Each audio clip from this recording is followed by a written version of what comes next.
Ladies and gentlemen, the President of the United States, William Jefferson Clinton.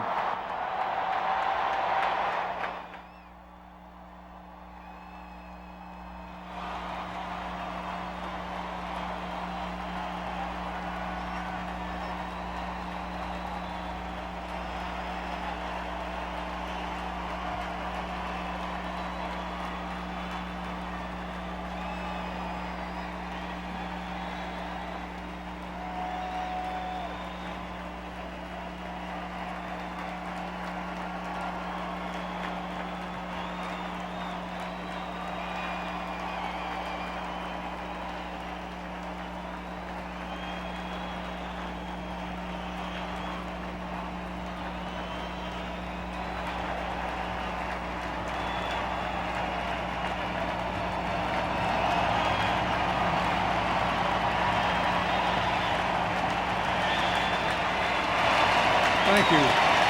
Thank you. Thank you. Thank you. Thank you very much. Thank you. Thank you. Thank you.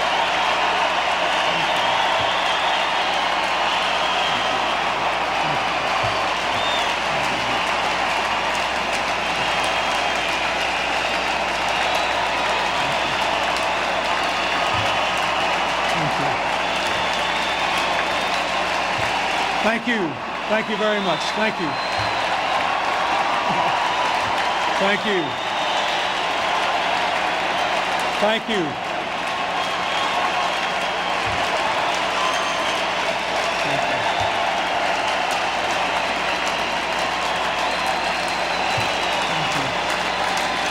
Thank you very much. Thank you. Thank you. Thank you. Thank you. Thank you. Thank you.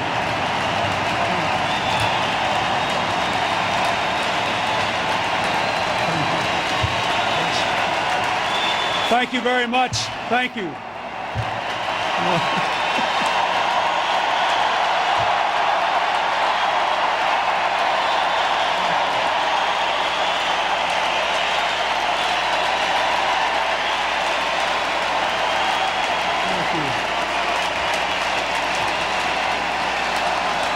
Thank you. Thank you.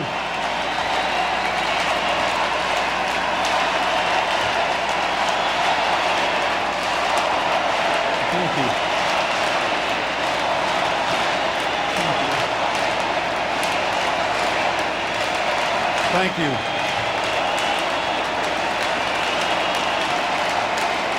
Thank you. Thank you. Come on, let's sit down. Sit down. We're going to start. Thank you very much. Come on. Thank you. Thank you. Thank you. Thank you very much. Please, thank you. Mr. Chairman,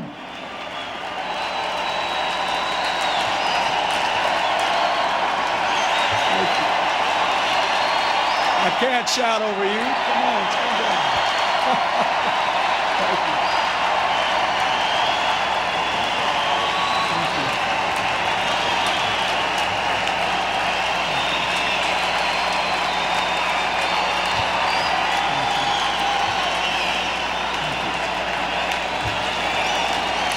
Mr. Chairman, Mr. Chairman, Mr. Vice President, my fellow Democrats, and my fellow Americans, thank you for your nomination. I don't know if I can find a fancy way to say this, but I accept.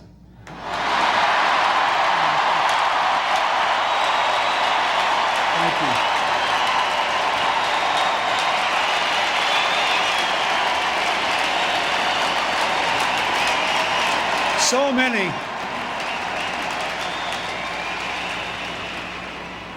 So many have contributed to the record we have made for the American people, but one above all, my partner, my friend, and the best vice president in our history, Al Gore.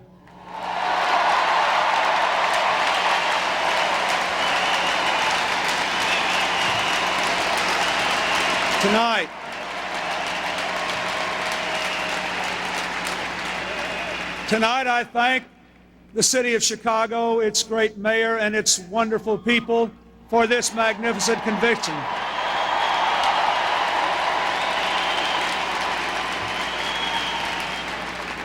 I love Chicago for many reasons.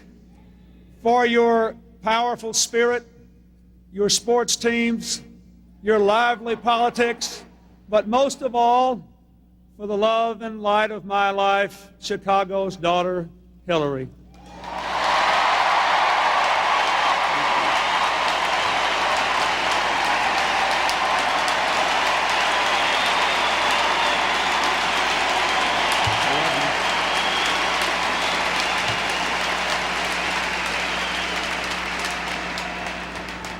Four years ago, you and I set forth on a journey to bring our vision to our country, to keep the American dream alive for all who are willing to work for it, to make our American community stronger, to keep America the world's strongest force for peace and freedom and prosperity. 4 years ago, with high unemployment, stagnant wages, crime, welfare, and the deficit on the rise, with a host of unmet challenges and a rising tide of cynicism, I told you about a place I was born. And I told you that I still believed in a place called hope. Well, for 4 years now, to realize our vision, we have pursued a simple but profound strategy. Opportunity for all, responsibility from all, a strong, united American community. 4 days ago, as you were making your way here, I began a train ride to make my way to Chicago through America's heartland. I wanted to see the faces. I wanted to hear the voices of the people for whom I have worked and fought these last 4 years. And did I ever see them? An ingenious businesswoman who was once on welfare in West Virginia. A brave police officer, shot and paralyzed, now a civic leader in Kentucky. An auto worker in Ohio, once unemployed, now proud to be working in the oldest auto plant in America to help make America #1 in auto production again for the first time in 20 years.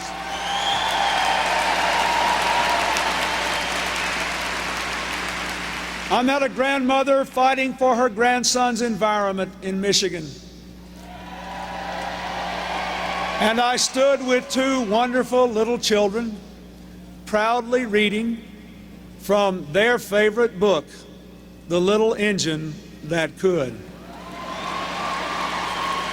At every stop, large and exuberant crowds greeted me, and maybe more important, when we just rolled through little towns, there were always school children there waving their American flags, all of them believing in America and its future. I would not have missed that trip for all the world, for that trip showed me that hope is back in America. We are on the right track to the 21st century.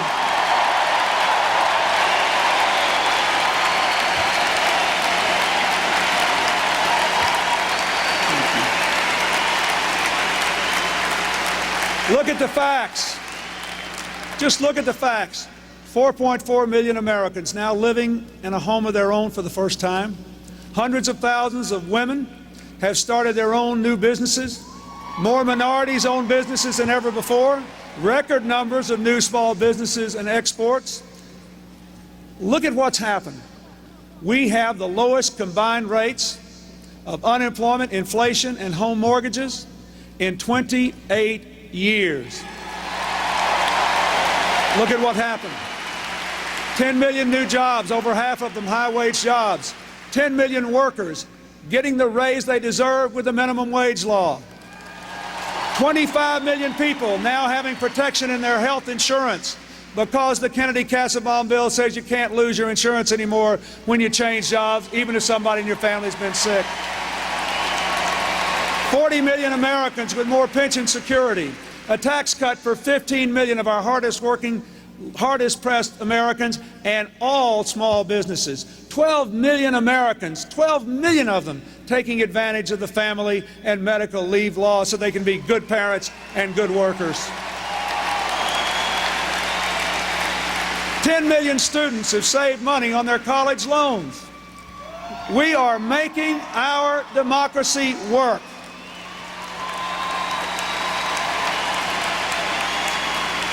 We have also passed political reform, the line item veto, the motor voter bill, tougher registration laws for lobbyists, making Congress live under the laws they impose on the private sector, stopping unfunded mandates to state and local government. We've come a long way. We've got one more thing to do. Will you help me get campaign finance reform in the next 4 years?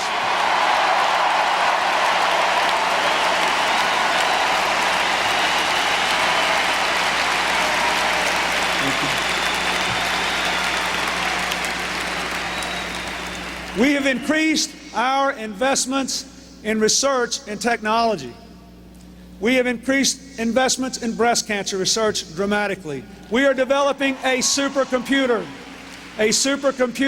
that will do more calculating in a second than a person with a handheld calculator can do in 30,000 years. More rapid development of drugs to deal with HIV and AIDS and moving them to the market quicker have almost doubled life expectancy in only 4 years, and we are looking at no limit in sight to that. We'll keep going until normal life is returned to people who deal with this.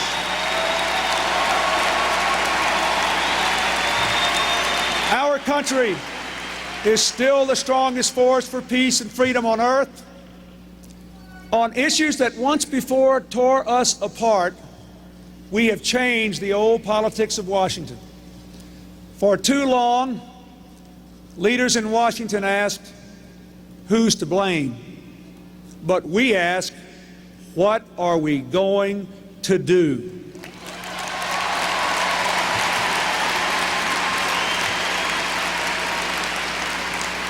On crime, we're putting 100,000 police on the streets. We made 3 strikes and you're out, the law of the land. We stopped 60,000 felons, fugitives, and stalkers from getting handguns under the Brady bill. We banned assault rifles. We supported tougher punishment and prevention programs to keep our children from drugs and gangs and violence.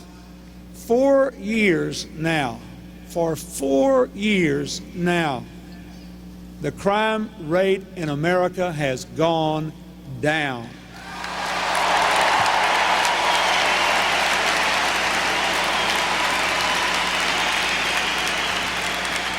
On welfare, we worked with states to launch a quiet revolution.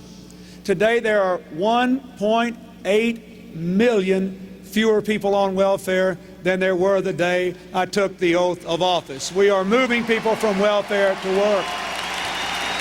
We have increased child support collections by 40%.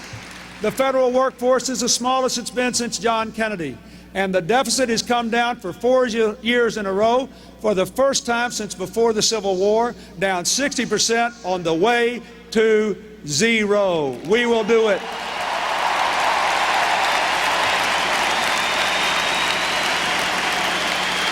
We are on the right track to the 21st century. We are on the right track, but our work is not finished. What should we do? First, let us consider how to proceed. Again, I say the question is no longer who's to blame, but what to do. I believe that Bob Dole and Jack Kemp and Ross Perot love our country and they have worked hard to serve it. It is legitimate, even necessary, to compare our record with theirs, our proposals for the future with theirs, and I expect them to make a vigorous effort to do the same. But I will not attack them personally or permit others to do it in this party if I can prevent it.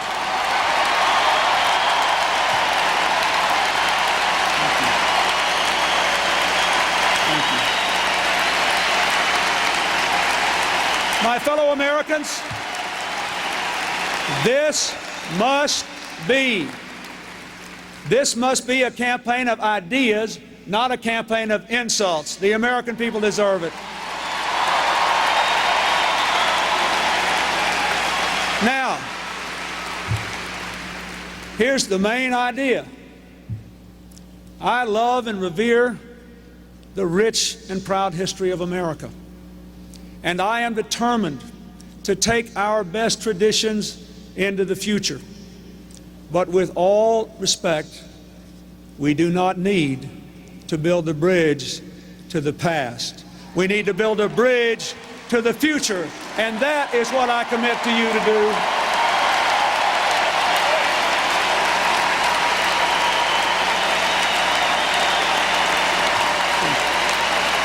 So tonight, let us resolve to build that bridge to the 21st century, to meet our challenges and protect our values. Let us build a bridge to help our parents raise their children, to help young people and adults to get the education and training they need, to make our streets safer, to help Americans succeed at home and at work, to break the cycle of poverty and dependence, to protect our environment for generations to come, and to maintain our world leadership for peace and freedom. Let us resolve to build that bridge. Tonight, my fellow Americans, I ask all of our fellow citizens to join me and to join you in building that bridge to the 21st century. 4 years from now, just 4 years from now, think of it, we begin a new century full of enormous possibilities. We have to give the American people the tools they need to make the most of their God-given potential. We must make the basic bargain of opportunity and responsibility available to all Americans, not just a few. That is the promise of the Democratic Party. That is the promise of America.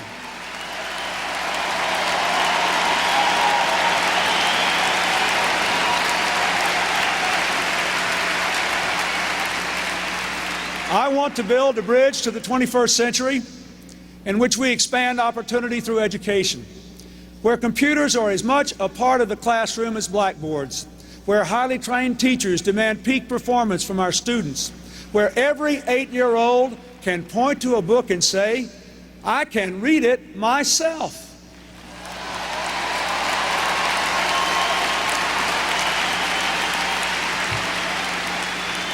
By the year 2000, the single most critical thing we can do is to give every single American who wants it the chance to go to college.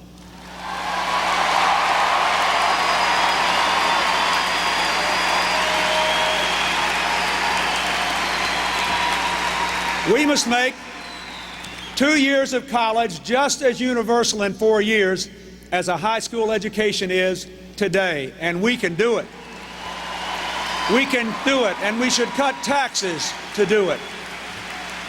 I propose a $1,500 a year tuition tax credit for Americans, a Hope Scholarship for the first 2 years of college to make the typical community college education available to every American. Thank you.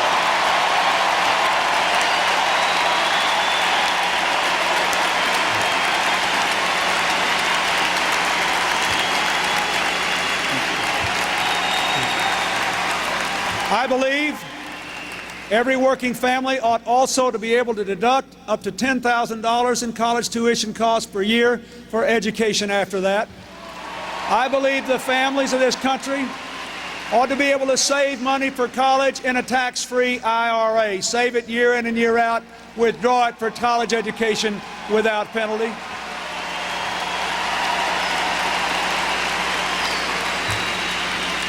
We should not tax middle-income Americans for the money they spend on college. We'll get the money back down the road many times over.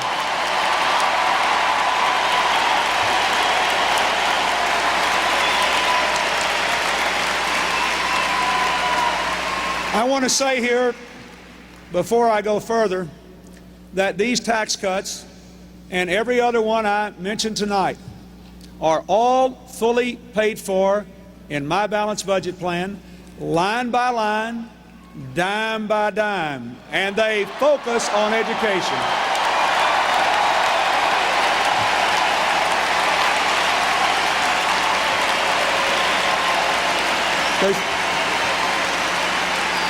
Now, one thing so many of our fellow Americans are learning is that education no longer stops on graduation day. I have proposed a new GI Bill for American workers, a $2,600 grant for unemployed and underemployed Americans so that they can get the training and the skills they need to go back to work at better paying jobs, good, high-skilled jobs for a good future.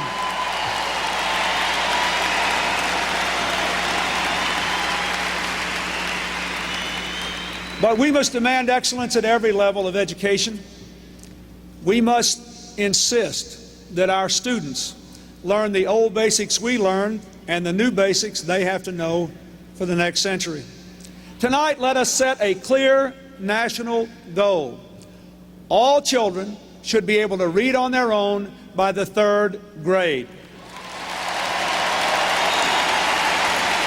When 40% of our 8-year-olds cannot read as well as they should, we have to do something.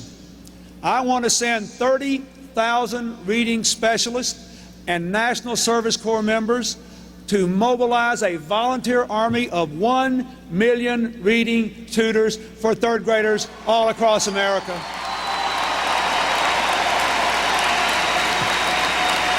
They will teach our young children to read. Let me say to our parents, you have to lead the way. Every tired night you spend reading a book to your child will be worth it many times over. I know that Hillary and I still talk about the books we read to Chelsea when we were so tired we could hardly stay awake. We still remember them, and more important, so does she. But we're going to help the parents of this country make every child able to read for himself or herself by the age of 8, by the 3rd grade. Do you believe we can do that? Will you help us do that?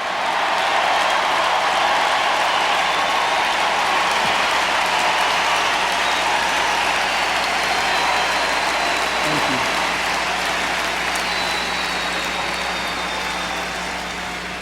you. We must give parents, all parents, the right to choose which public school their children will attend, and to let teachers form new charter schools with a charter they can keep only if they do a good job. We must keep our schools open late so that young people have some place to go and something to say yes to and stay off the street. We must require that our students pass tough tests to keep moving up in school. A diploma has to mean something when they get out. We should reward teachers that are doing a good job, remove those who don't measure up, but in every case, never forget that none of us would be here tonight if it weren't for our teachers. I know I wouldn't. We ought to lift them up, not tear them down.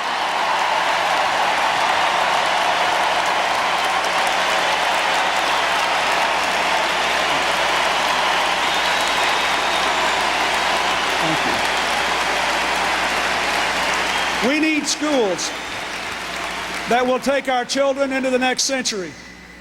We need schools that are rebuilt and modernized with an unprecedented commitment from the national government to increase school construction. And with every single library and classroom in America connected to the information superhighway by the year 2000. Now, folks, if we do these things, every 8-year-old will be able to read. Every 12-year-old will be able to log in on the internet. Every 18-year-old will be able to go to college. And all Americans will have the knowledge they need to cross that bridge to the 21st century.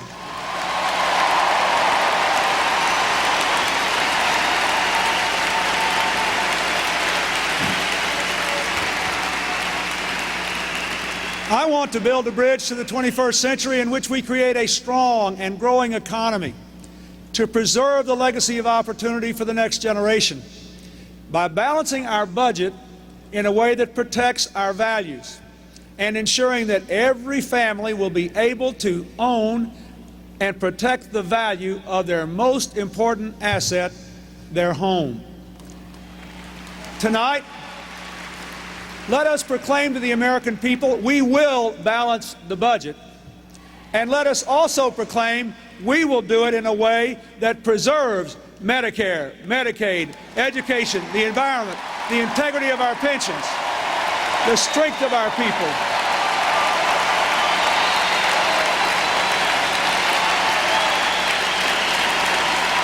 Now, last year, when the Republican Congress sent me a budget that violated those values and principles, I vetoed it, and I would do it again tomorrow.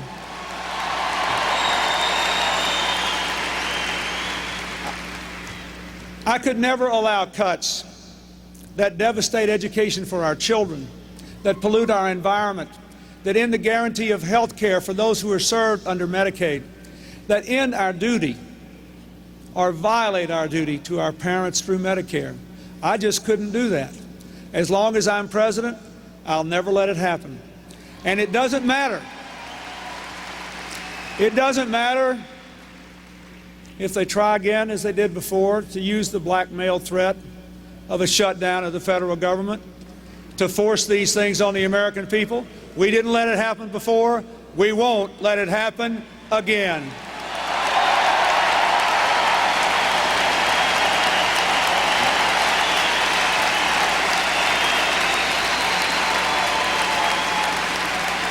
Of course, there is a better answer to this dilemma. We could have the right kind of balanced budget with a new Congress, a Democratic Congress.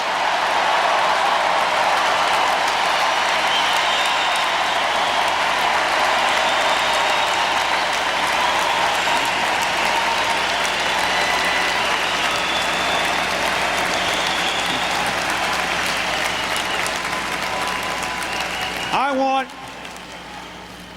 to balance the budget with real cuts in government and waste.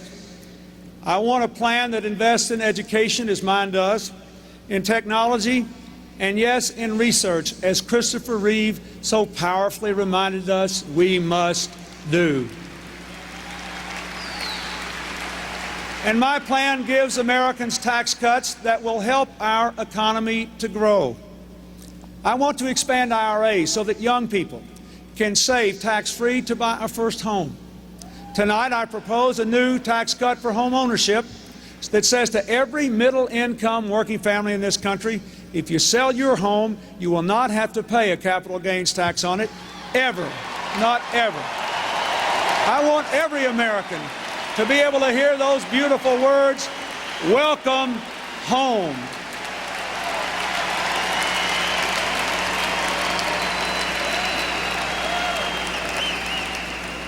Let me say again, every tax cut I call for tonight is targeted, it's responsible, and it is paid for within my balanced budget plan. My tax cuts will not undermine our economy. They will speed economic growth. We should cut taxes for the family sending a child to college, for the worker returning to college, for the family saving to buy a home or for long-term health care, and a $500 per child credit for middle-income families raising their children who need help with child care and what the children will do after school. That is the right way to cut taxes. Pro-family, pro-education, pro-economic growth.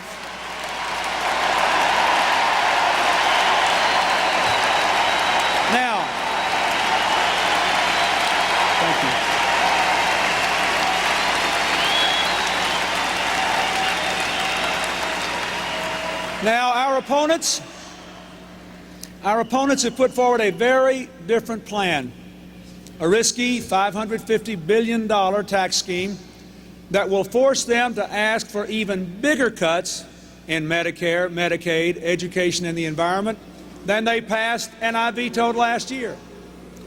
But even then, they will not cover the cost of their scheme, so that even then, this plan will explode the deficit, which will increase interest rates by 2%, according to their own estimates last year. It will require huge cuts in the very investments we need to grow and to grow together, and at the same time, slow down the economy. You know what higher interest rates mean? To you, it means a higher mortgage payment, a higher car payment, a higher credit card payment. To our economy, it means business people will not borrow as much money, invest as much money, create as many new jobs, create as much wealth, raise as many wages. Do we really want to make that same mistake all over again? Do we really want to stop economic growth again? Do we really want to start piling up another mountain of debt? Do we want to bring back the recession of 1991 and 92? Do we want to weaken our bridge to the 21st century? Of course we don't. We have an obligation, you and I, to leave our children a legacy of opportunity, not a legacy of debt. Our budget would be balanced today. We would have a surplus today if we didn't have to make the interest payments on the debt run-up in the 12 years before the Clinton-Gore administration took office.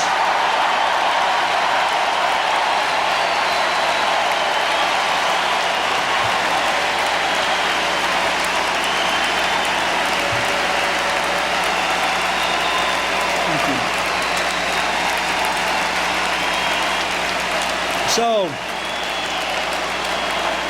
let me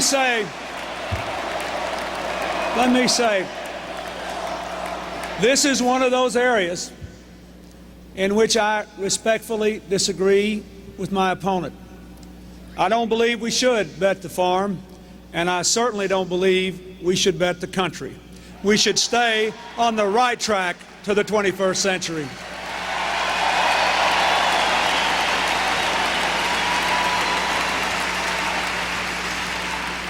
Opportunity alone is not enough. I want to build an America in the 21st century in which all Americans take personal responsibility for themselves, their families, their communities, and their country.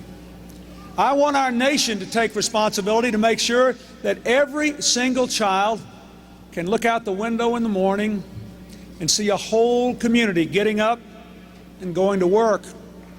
We want these young people to know the thrill of the first paycheck, the challenge of starting that first business, the pride in following in a parent's footsteps.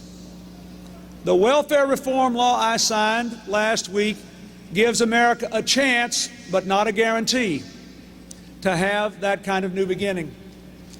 To have a new social bargain with the poor, guaranteeing health care, child care, and nutrition for the children, but requiring able-bodied parents to work for the income.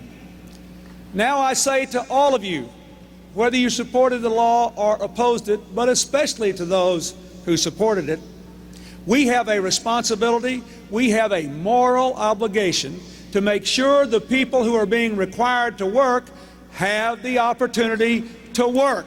We must make sure the jobs are there.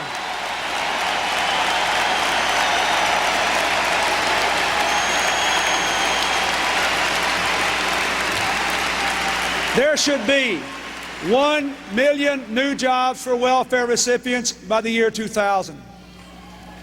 States under this law can now take the money that was spent on the welfare check and use it to help businesses provide paychecks.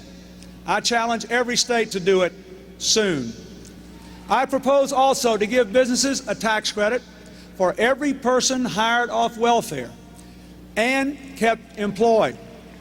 I propose to offer private job placement firms a bonus for every welfare recipient they place in a job who stays in it.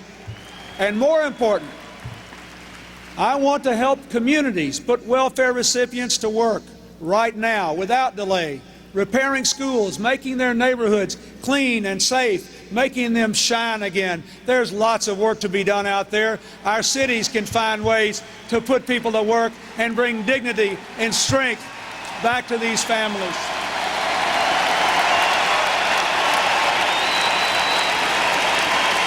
My fellow Americans,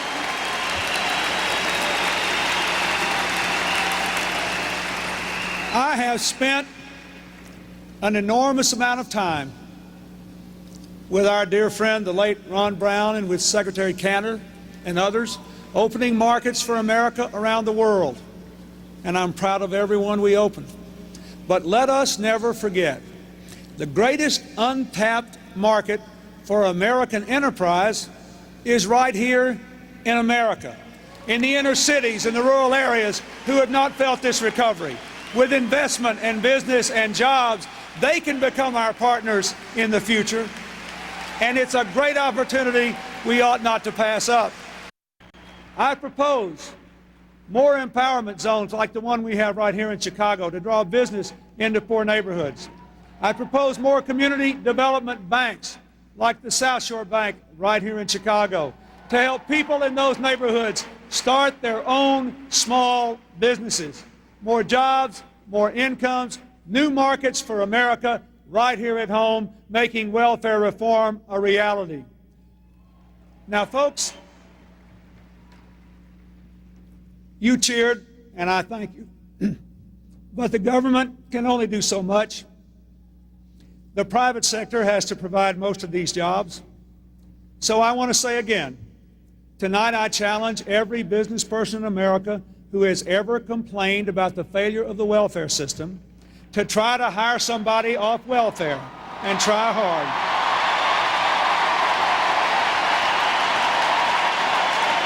Thank you.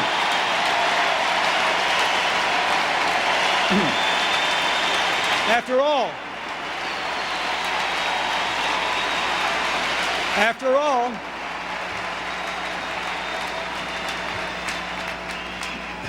the welfare system you used to complain about is not here anymore.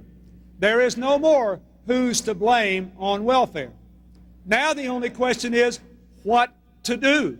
And we all have a responsibility, especially those who have criticized what was passed and who have asked for a change and who have the ability to give poor people a chance to grow and support their families. I want to build a bridge to the 21st century that ends the permanent underclass, that lifts up the poor and ends their isolation, their exile, and they're not forgotten anymore.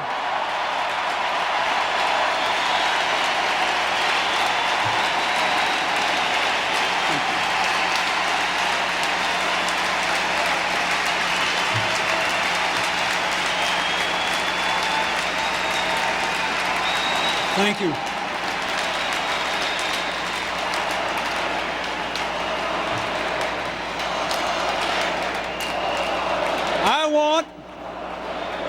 I want to build a bridge to the 21st century where our children are not killing other children anymore, where children's lives are not shattered by violence at home or in the schoolyard, where a generation of young people are not left to raise themselves on the streets.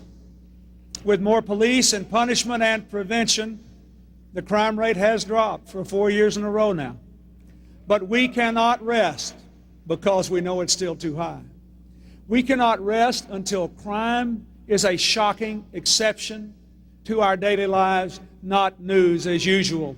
Will you stay with me until we reach that good day?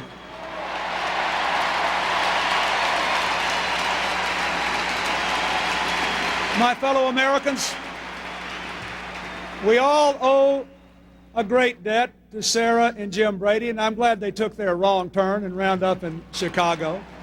I was glad to see them. It is to them we owe the good news that 60,000 felons, fugitives, and stalkers couldn't get handguns because of the Brady bill, but not a single hunter in Arkansas or New Hampshire or Illinois or any place else missed a hunting season. But now I say we should extend the Brady bill, because anyone who has committed an act of domestic violence against a spouse or a child should not buy a gun.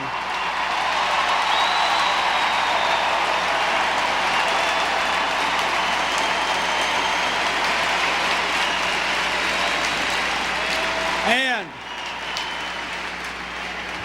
we must ban those cop killer bullets. They are designed for one reason only: to kill police officers. We ask the police to keep us safe. We owe it to them to help keep them safe while they do their job for us.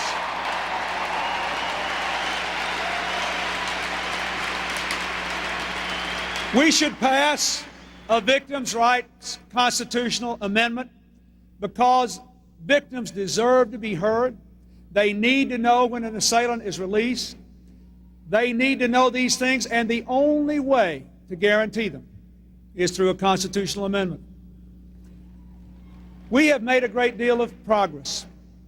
Even the crime rate among young people is finally coming down. So it is very, very painful to me that drug use among young people is up. Drugs nearly killed my brother when he was a young man, and I hate them. He fought back. He's here tonight with his wife. His little boy's here, and I'm really proud of him.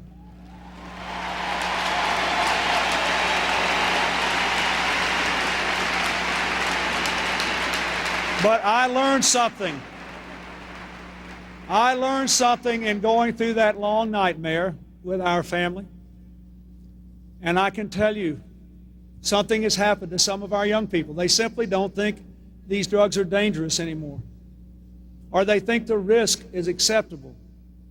So beginning with our parents, and without regard to our party, we have to renew our energy to teach this generation of young people the hard, cold truth. Drugs are deadly. Drugs are wrong. Drugs can cost you your life.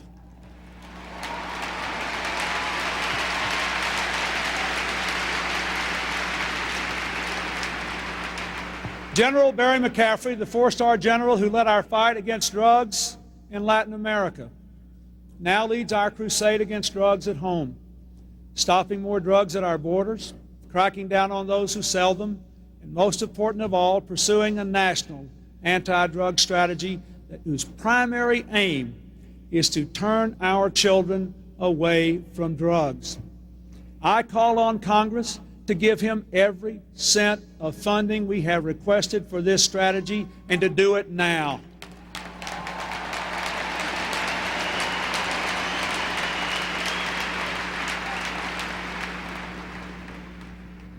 There is more we will do.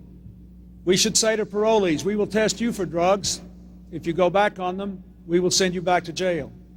We will say to gangs, we will break you with the same anti-racketeering law we use to put mob bosses in jail. You're not going to kill our kids anymore or turn them into murderers before they're teenagers.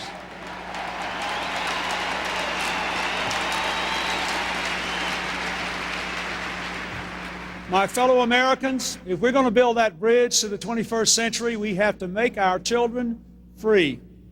Free of the vice grip of guns and gangs and drugs. Free to build lives of hope. I want to build the bridge to the 21st century with a strong American community, beginning with strong families. An America where all children are cherished and protected from destructive forces, where parents can succeed at home and at work. Everywhere I've gone in America, people come up and talk to me about their struggle with the demands of work and their desire to do a better job with their children. The very first person I ever saw fight that battle was here with me 4 years ago, and tonight I miss her very, very much. My irrepressible, hard-working, always optimistic mother did the best she could for her brother and me, often against very stiff odds. I learned from her just how much love and determination can overcome. But from her and from our life, I also learned that no parent can do it alone, and no parent should have to. She had the kind of help every parent deserves from our neighbors, our friends, our teachers, our pastors, our doctors, and so many more. You know, when I started out in public life with a lot of my friends from the Arkansas delegation down here, there used to be a saying we'd hear from time to time that every man who runs for public office will claim that he was born in a log cabin he built with his own hands. Well, my mother knew better, and she made sure I did too. Long before she even met Hillary, my mother knew it takes a village, and she was grateful for the support she got.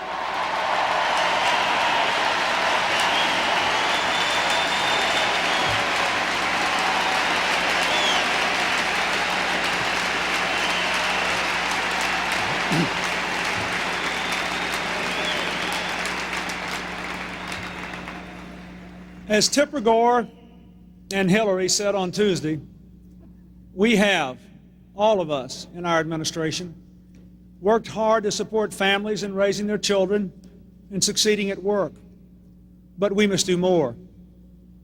We should extend the family and medical leave law to give parents some time off to take their children to regular doctor's appointments or attend those parent-teacher conferences at school. That is a key determination of their success. We should pass a flex time law that allows employees to take their overtime pay in money or in time off, depending on what's better for their family. The FDA has adopted new measures to reduce advertising and sales of cigarettes to children.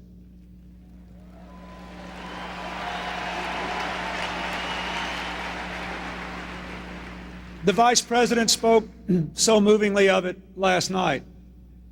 But let me remind you, my fellow Americans, that is very much an issue in this election because that battle is far from over, and the two candidates have different views.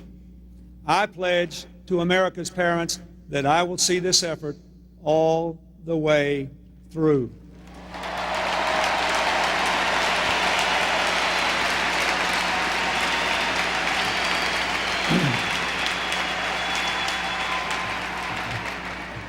Working with the entertainment industry, we're giving parents the V-chip. TV shows are being rated for content, so parents will be able to make a judgment about whether their small children should see them. And 3 hours of quality children's programming every week on every network are on the way.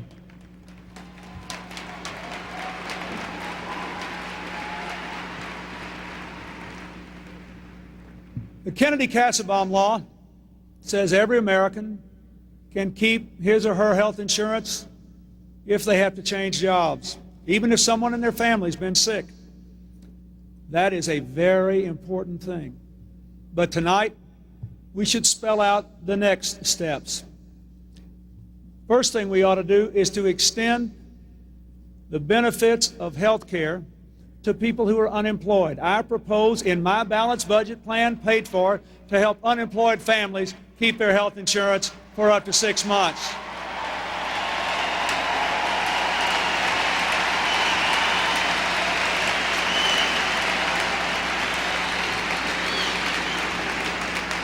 A parent may be without a job, but no child should be without a doctor. And let me say again, as the First Lady did on Tuesday, we should protect mothers and newborn babies from being forced out of the hospital in less than 48 hours.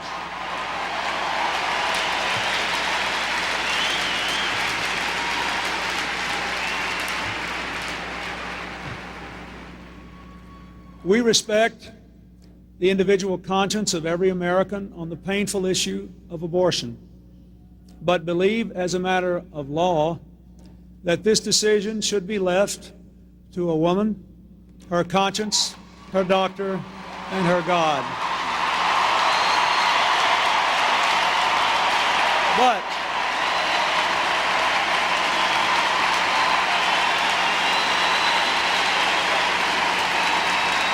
But abortion should not only be safe and legal, it should be rare. That's why I helped to establish and support a national effort to reduce out-of-wedlock teen pregnancy. And that is why we must promote adoption. Last week, the minimum wage bill I signed contained a $5,000 credit to families who adopt children, even more if the children have disabilities. It put an end to racial discrimination in the adoption process. It was a good thing for America.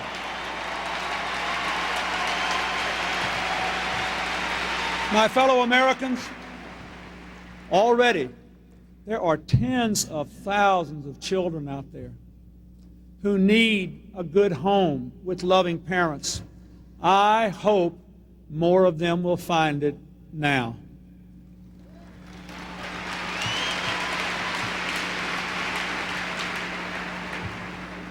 I want to build a bridge to the 21st century with a clean and safe environment.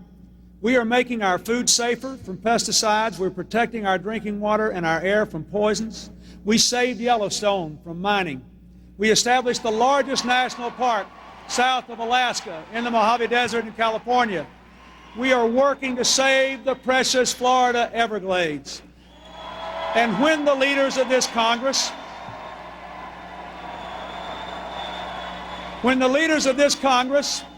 invited the polluters into the back room to roll back 25 years of environmental protections that both parties had always supported, I said no.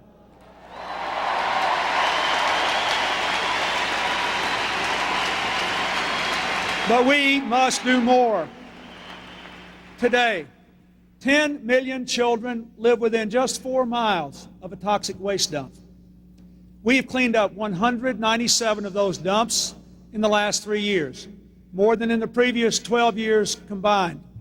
In the next 4 years, we propose to clean up 500 more, 2/3 of all that are left, and the most dangerous ones. Our children should grow up next to parks, not poison.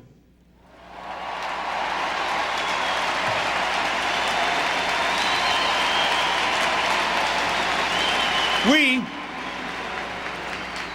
should make it a crime even to attempt to pollute. We should freeze the serious polluters' property until they clean up the problems they create. We should make it easier for families to find out about toxic chemicals in their neighborhoods so they can do more to protect their own children. These are the things that we must do to build that bridge to the 21st century. My fellow Americans, I want to build a bridge to the 21st century that makes sure we are still the nation with the world's strongest defense, that our foreign policy still advances the values of our American community and the community of nations. Our bridge to the future must include bridges to other nations.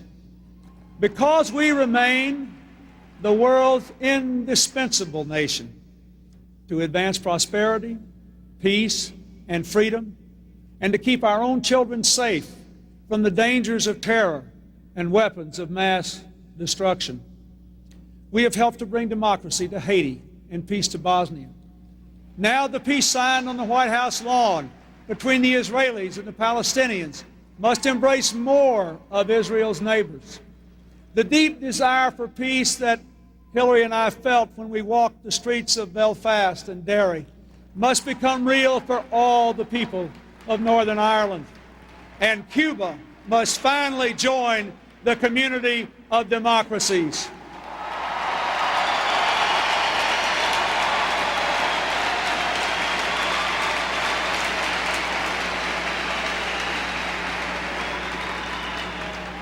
Nothing in our lifetimes has been more heartening than when people of the former Soviet Union and Central Europe broke the grip of communism.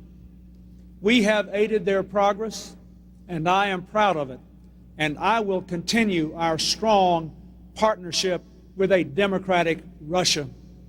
And we will bring some of Central Europe's new democracies into NATO so that they will never question their own freedom in the future.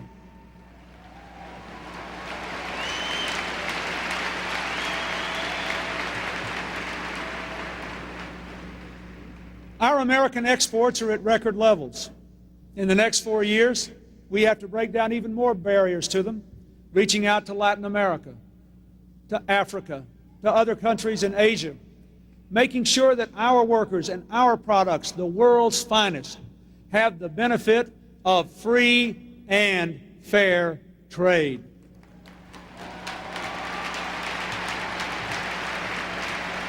In the last 4 years, we have frozen North Korea's nuclear weapons program, and I'm proud to say that tonight there is not a single Russian nuclear missile pointed at an American child.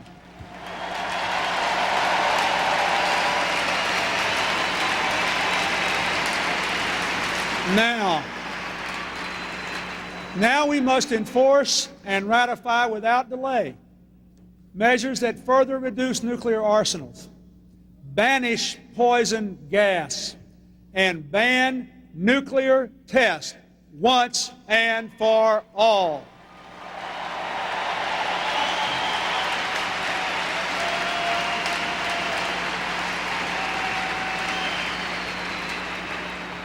We have made investments, new investments, in our most important defense asset, our magnificent men and women in uniform.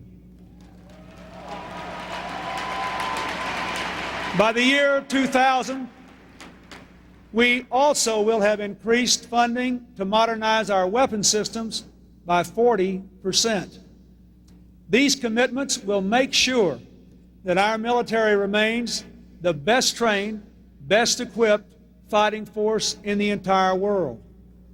We are developing a sensible national missile defense, but we must not now, not by the year 2000, squander $60 billion on an unproved, ineffective Star Wars program that could be obsolete tomorrow.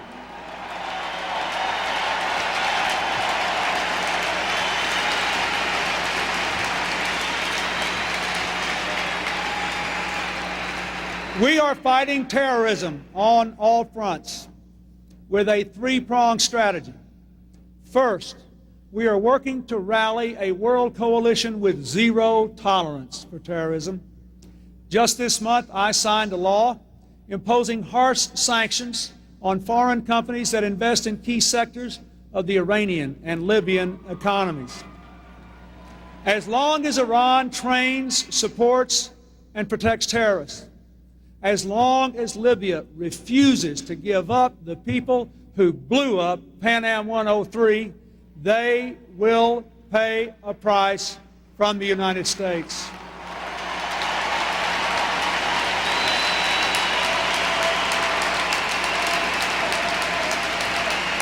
Second, we must give law enforcement the tools they need to take the fight to terrorists. We need new laws to crack down on money laundering and to prosecute and punish those who commit violent acts against American citizens abroad, to add chemical markers or taggants to gunpowder used in bombs so we can track the bomb makers, to extend the same power police now have against organized crime to save lives by tapping all the phones that terrorists use.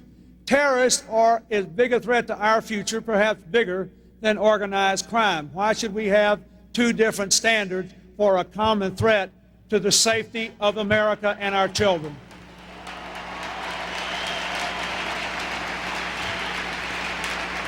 We need, in short, the laws that Congress refused to pass. And I ask them again, please, as an American, not a partisan matter, pass these laws now.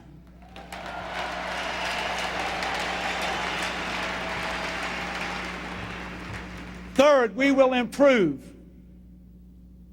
airport and air travel security. I have asked the Vice President to establish a commission and report back to me on ways to do this, but now we will install the most sophisticated bomb detection equipment in all our major airports. We will search every airplane flying to or from America from another nation, every flight, every cargo hold, every cabin, every time.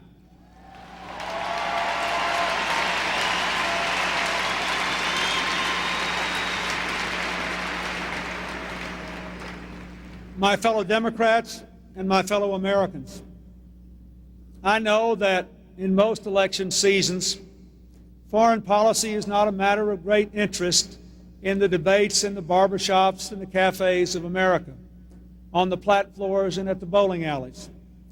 But there are times when only America can make the difference between war and peace, between freedom and repression, between life and death. We cannot save all the world's children, but we can save many of them. We cannot become the world's policemen, but where our values and our interests are at stake and where we can make a difference, we must act and we must lead. That is our job, and we are better, stronger, and safer because we are doing it.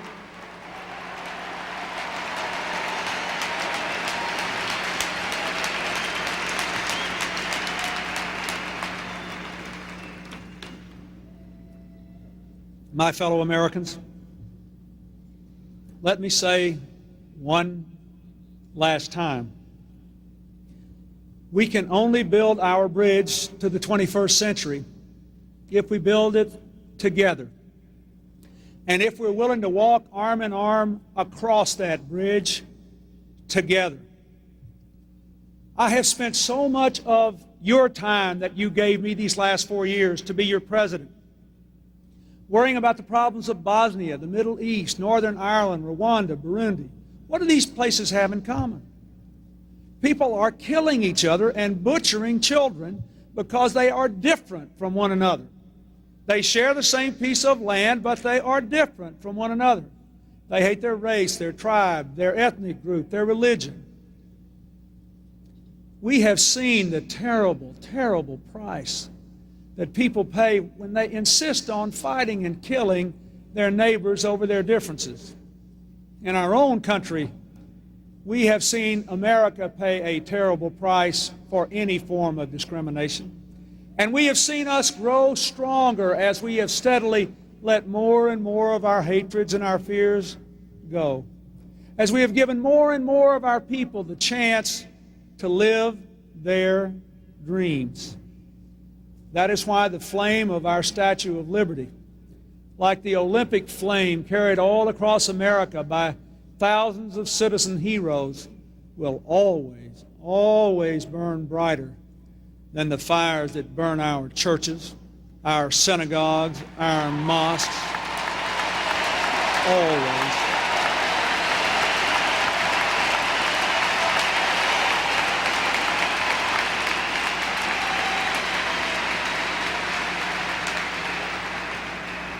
Look around this hall tonight, and to our fellow Americans watching on television, you look around this hall tonight. There is every conceivable difference here among the people who are gathered.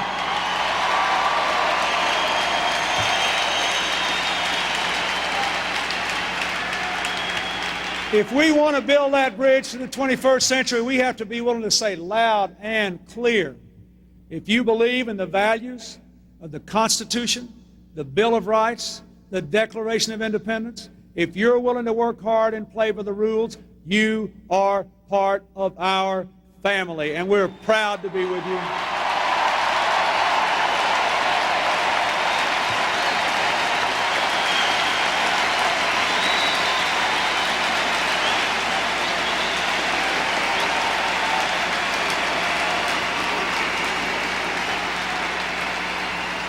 You cheer now because you know this is true.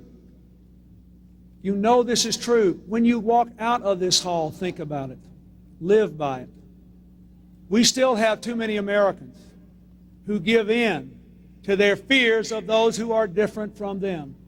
Not so long ago, swastikas were painted on the doors of some African American members of our special forces at Fort Bragg.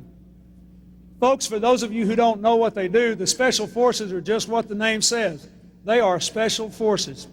If I walk off this stage tonight and call them on the telephone and tell them to go halfway around the world and risk their lives for you and be there by tomorrow at noon, they will do it. They do not deserve to have swastikas on their doors.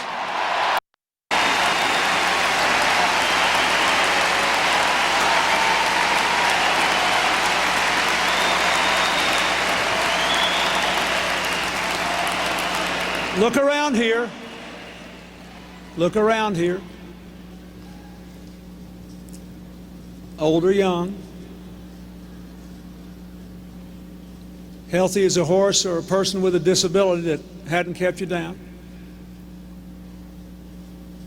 man or woman, Native American, native born, immigrant, straight or gay, whatever. The test ought to be, I believe in the Constitution, the Bill of Rights, and the Declaration of Independence. I believe in religious liberty. I believe in freedom of speech. I believe in working hard and playing by the rules. I'm showing up for work tomorrow. I'm building that bridge to the 21st century. That ought to be the test.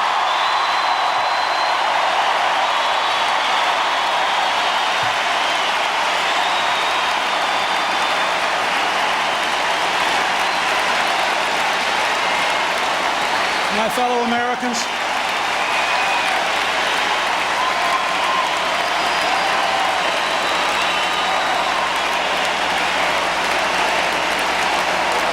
my fellow Americans,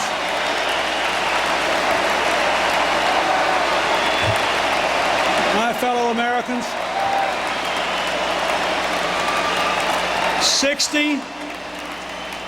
68 nights from tonight,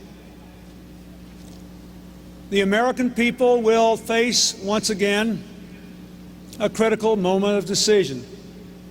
We're going to choose the last president of the 20th century and the first president of the 21st century. But the real choice is not that. The real choice is whether we will build a bridge to the future or a bridge to the past.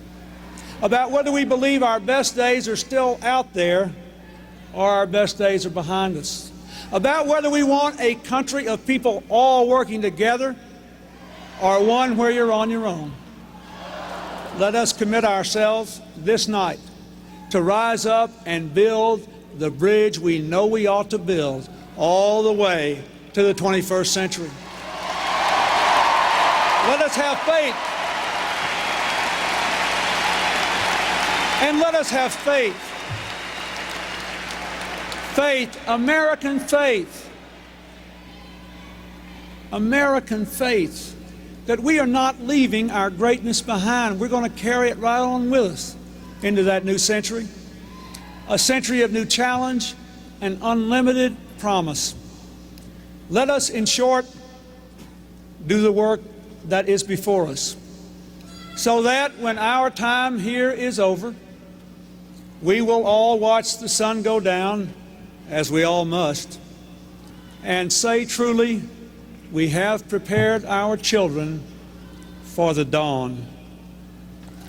My fellow Americans, after these 4 good, hard years, I still believe in a place called hope, a place called America.